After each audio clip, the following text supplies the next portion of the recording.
Okay.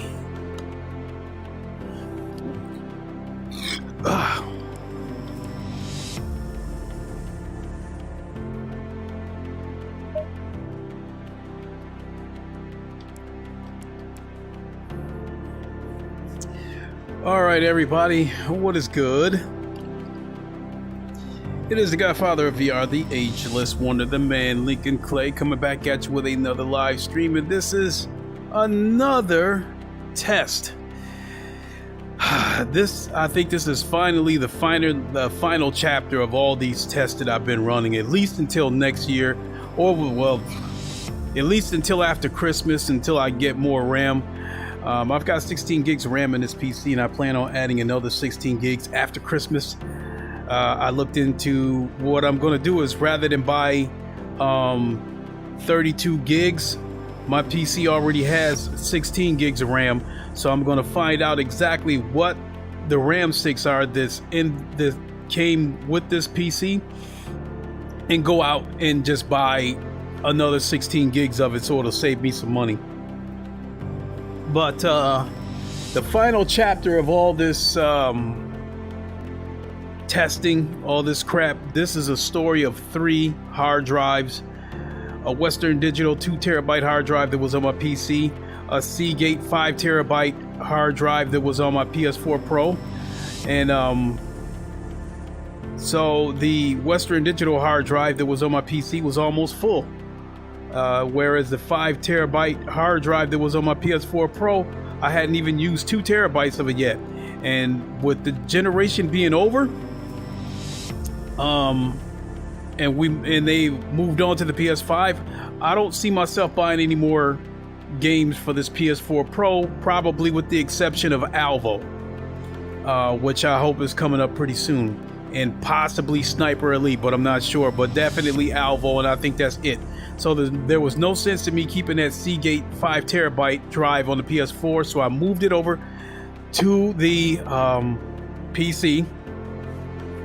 And the Seagate had a USB 3 plug.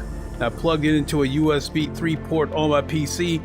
That alone made games load faster, and they ran better. But it wasn't enough. In comes the external SSD.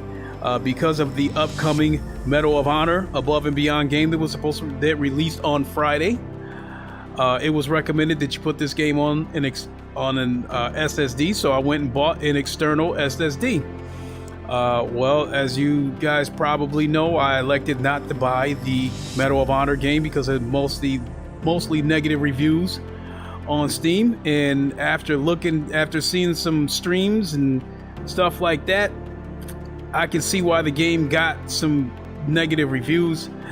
I still want to play that game. I'm still curious about it, but not $60 curious. That being said, I still got the external hard drive, the external SSD, so I decided it'd be a good time to test it.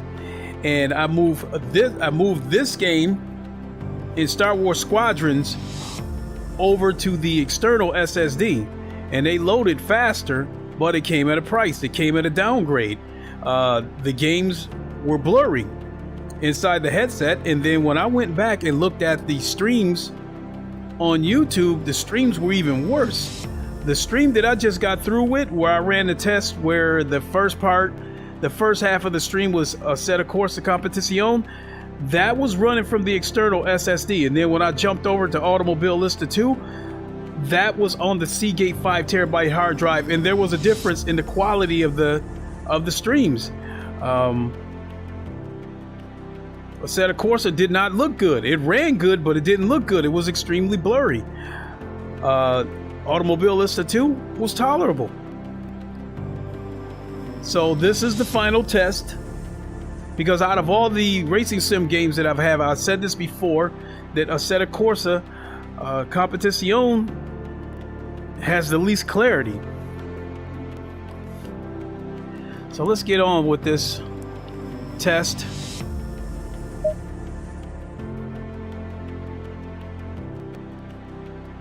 So I moved Assetto Corsa Competición. I moved it back to the Seagate hard drive, and I already see a difference.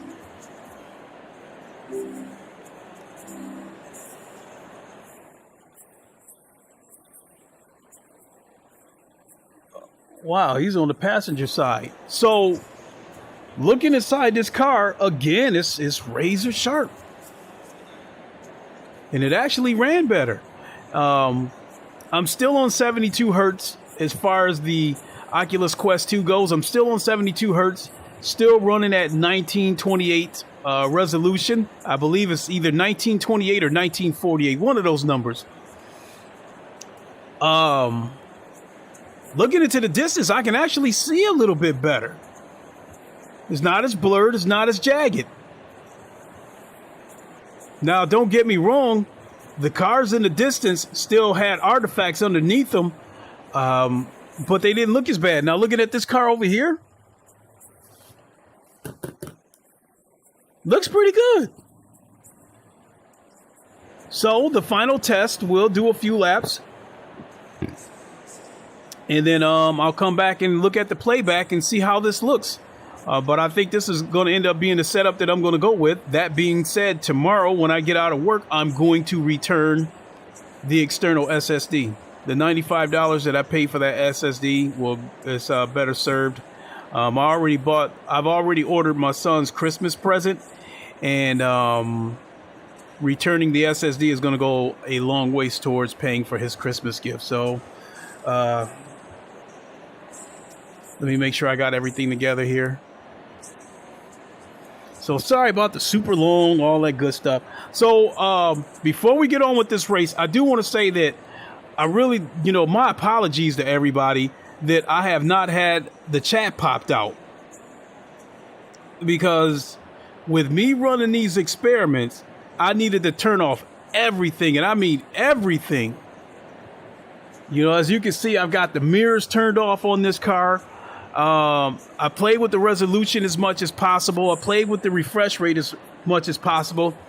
Even my TV, I like OBS. I turned off the preview window, and I even turned off my TV because I want the PC to only recognize one display source, and that would be the headset.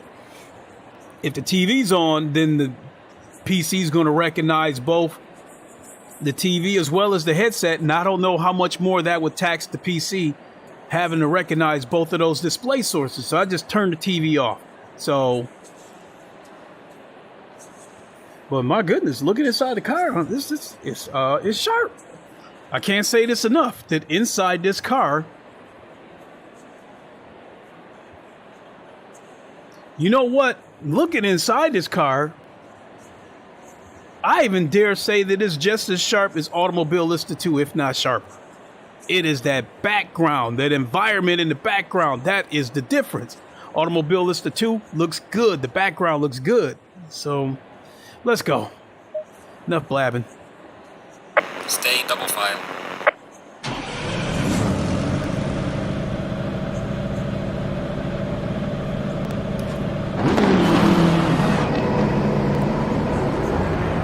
Low tire pressure. Stay clear of the curbs. And again, I expect to see some frame dips, because there's a bunch of cars.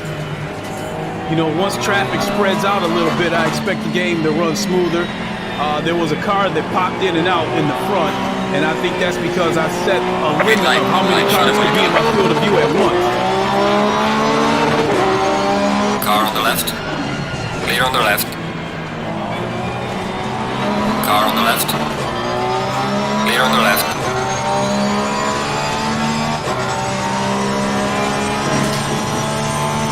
So looking at it right here, it's running pretty good. You guys might be, because the car is supposed to be simulating going over bumps and dips and stuff like that, it probably doesn't look very smooth. So.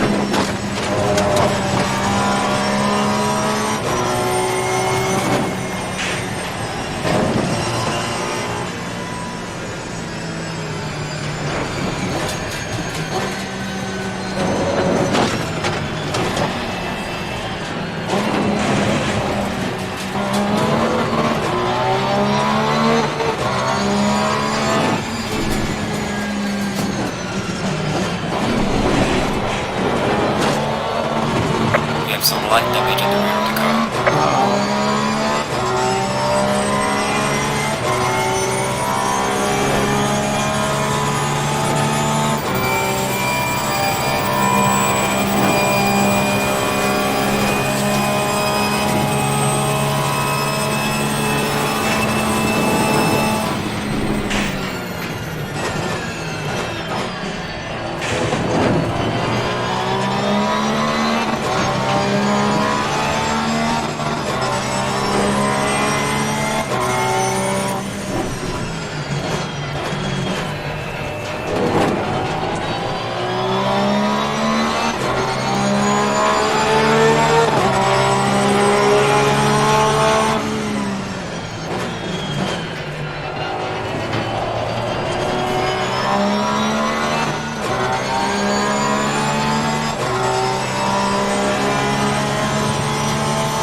See, it might look unstable right now because the car is supposed to be simulating going over dips and bumps and all that good stuff.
Tried to make a move on him. Wasn't there.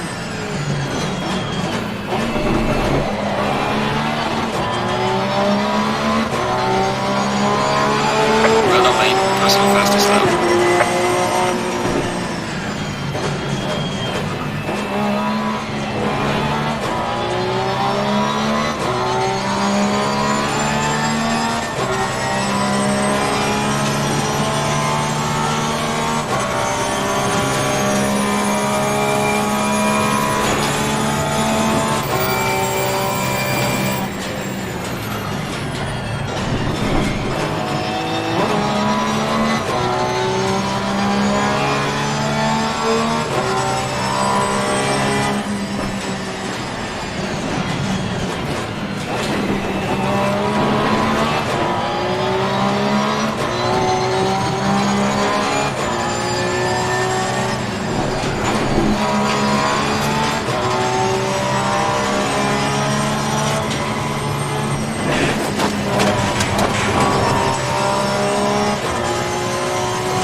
Didn't end well.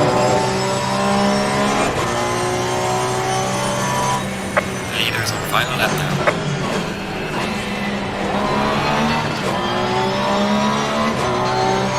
Falling behind in the car in front in sector 3.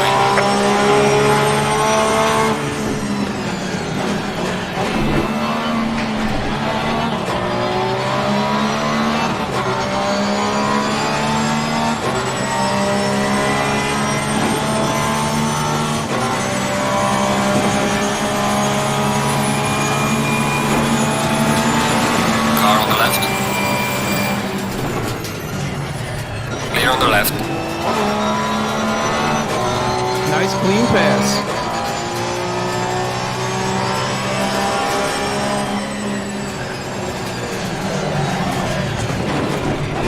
That almost ended bad.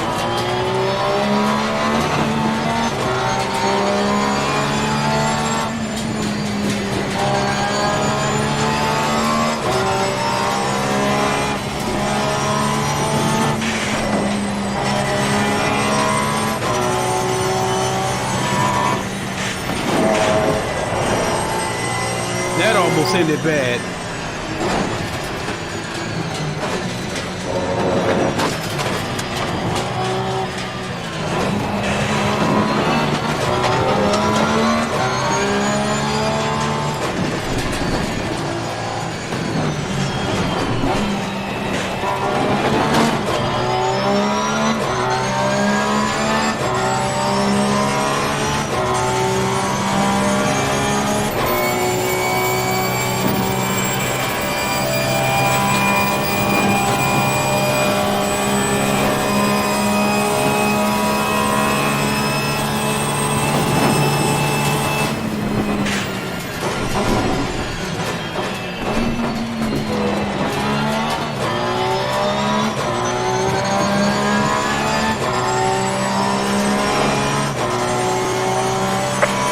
Finish the race.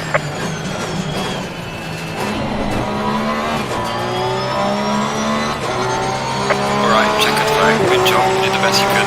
Now bring the car back. Alright, we'll go ahead and do the cool down lap. Plus, I want to see how well the game runs when we're not moving so fast. Because I've said this before. I honestly think that racing sims probably make VR headsets and PCs work the hardest, because you got this entire environment that we're looking around at, these trees, everything, the track, they have to make it come at you at 200 miles an hour. So to do that and have to still maintain all the details of the trees, the signs, the tracks, the cars in front of you, it's gonna tax the shit out of your PC.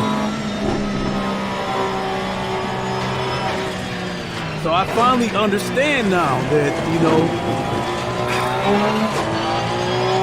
the only way you're gonna make this shit look anywhere near as good as flat screen, you're gonna need a super powerful PC, and you'll probably need a headset like the HP Reverb G2. But I do believe that with a beefy enough PC, the Quest 2 will get the job done. You know, a resolution in 1928 or whatever it is, that's nothing to sneeze at.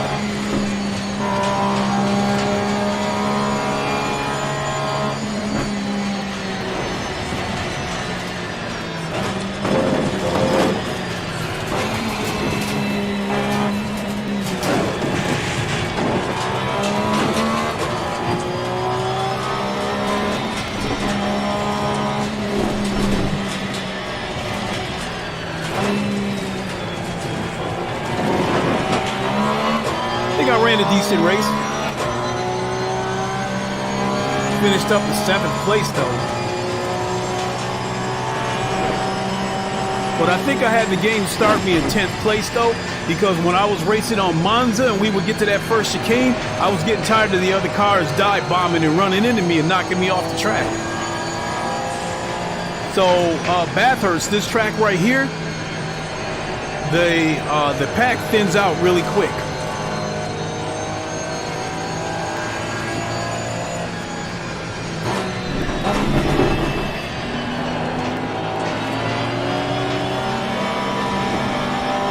Look at those wheels right there. You can see the artifacts on the wheels underneath that car in front of me.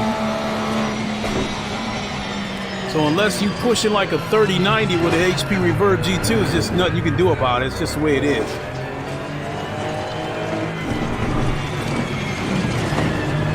Really?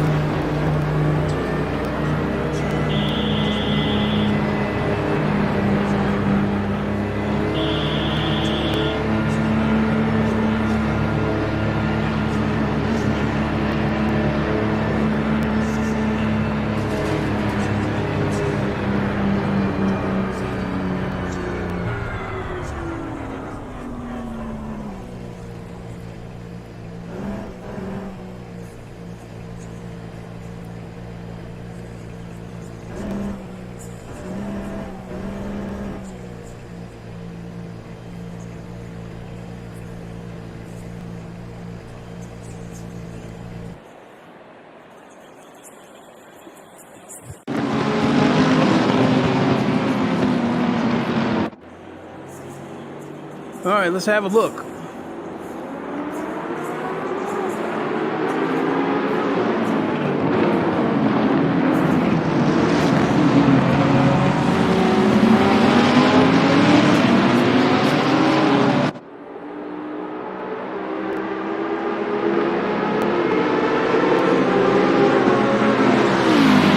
They nailed the sounds. I can't say that enough, how well a job they did of nailing the sounds of this game.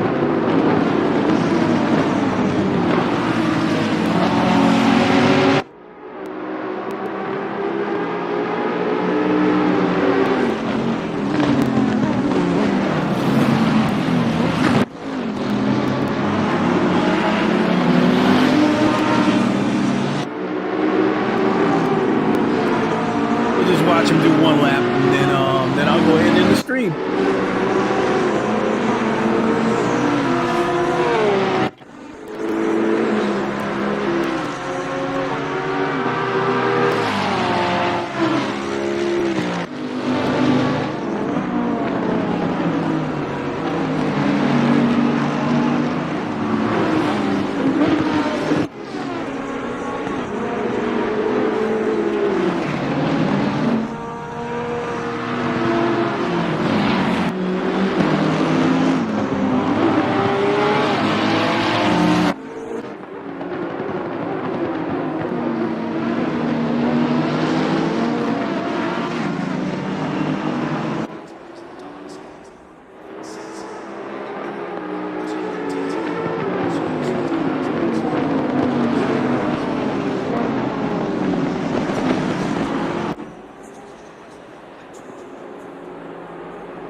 not only that, I ran a pretty clean race, so that should help my safety rating.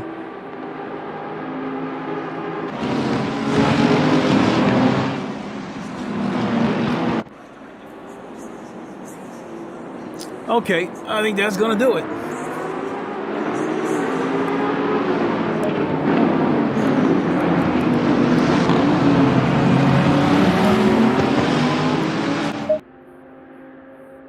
We'll go back and see what this did for my safety rating.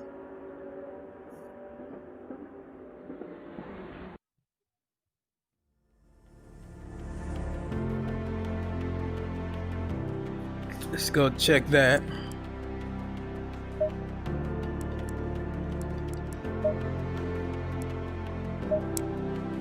Well, I brought my safety rating up one notch to 32. So I think you need your safety rating. I think you need at least a safety rating of 30 or above in order to get on to race online. And the overall plan for me was to get my safety rating up high enough that I can race with people that, you know, but then again, as serious as this game is, I think a lot of people who play this game know how to drive. Unlike Gran Turismo, there's a lot of people who cannot drive on that game. They will dive bomb you and take out a lot of the whole grid. And so for a while with Gran Turismo, I was trying to get my safety rating and my race rating up so I can get lumped up with people who know how to drive, so I don't have to worry about somebody dive bombing. I don't have to worry about somebody taking me out. I don't have to worry about somebody rear-ending me when we have to brake hard, that kind of stuff. But I'm gonna go back and take a look at this stream, and if this stream ends up looking better than the previous one and it runs good, then moving forward I will start popping the chat out. I know I can pop the chat out on Automobile Lister 2. I've already tried it. I popped the chat out and it didn't really affect the performance of the game. So when I go back and look at this one, because this is it's probably the most challenging in terms of getting this thing in the headset to run good and look good. If I go back and look at the playback and it looks decent and it runs good, then moving forward I will pop the chat out, because I really do I really do want to chat with everybody, because there's a lot of racing sim fans out there, and I don't want to have to wait until a race is over and then grab the controller and switch back and forth to all these different windows so I can see who said what. I want to be able to pop the chat out inside the car with me, so if I'm going down the straightaway, I can take a quick look up and see who said what and be able to respond to them right then and there. So fingers crossed that the stream ended up looking tolerable and that it ran good. So that being said, I think that's gonna do it for me for the night. I'm in the middle of getting my laundry done, and then I'm gonna catch up with one of my friends and jump on PokerStars VR. So that being said, thank you so much, everybody. And again, in the future moving forward, I hope to be able to pop the chat out and it not affect performance, and be able to answer everybody. So hopefully moving forward you won't see any more test stuff for a while, at least until I get the RAM and do another test in. That won't happen until after Christmas. So between now and then, I think I'm all done doing tests. So that being said, I'm gonna get on out of here, everybody. Wakanda forever, long live the king. Deuces. And you three guys right here, go ahead and pack that car up, throw it on a crate, and ship it back to Wakanda. All right, we'll talk to you later.